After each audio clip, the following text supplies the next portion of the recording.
بسم الله الرحمن الرحيم سبح لله ما في السماوات وما في الأرض وهو العزيز الحكيم يا أيها الذين آمنوا لم تقولون ما لا تفعلون كبر مقتا عند الله أن تقولوا ما لا تفعلون إن الله يحب الذين يقاتلون في سبيله صفا كأنهم بنيان مرصوص وإذ قال موسى لقومه يا قوم لم تؤذونني وقد تعلمون أني رسول الله إليكم فلما زاغوا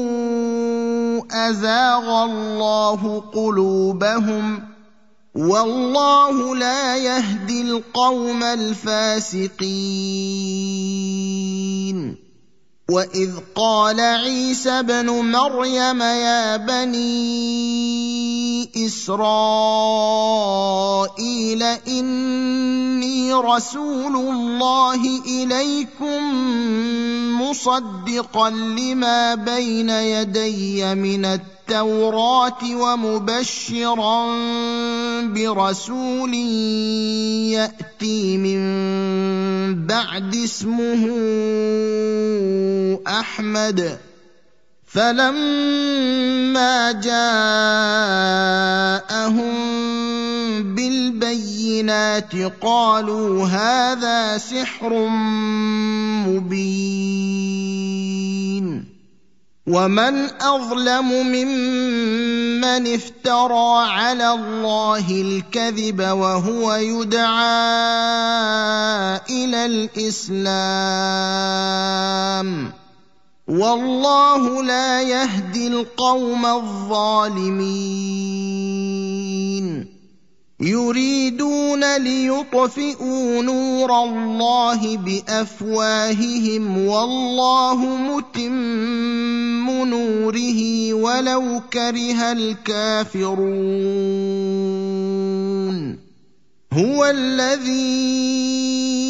أرسل رسوله بالهدى ودين الحق ليظهره على الدين كله ولو كره المشركون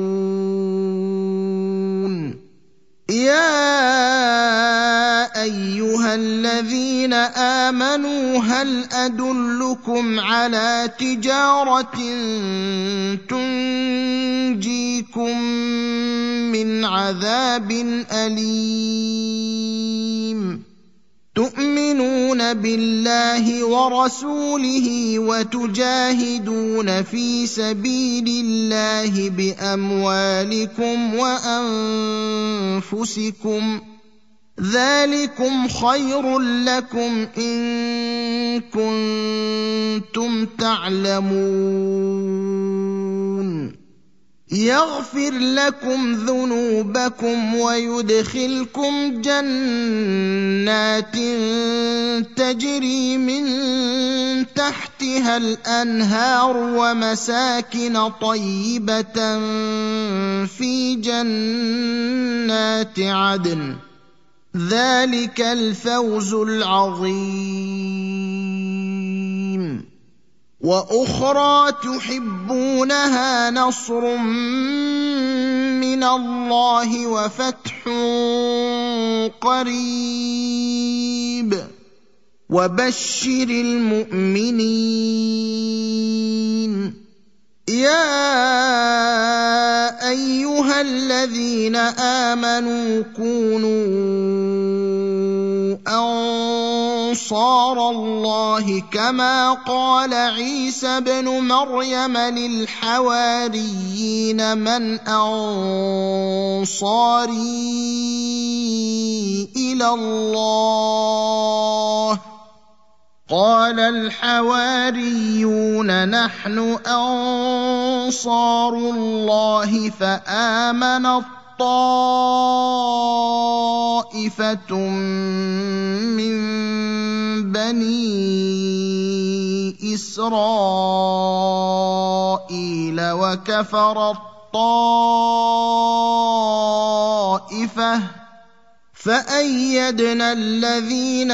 آمنوا على عدوهم فأصبحوا ظاهرين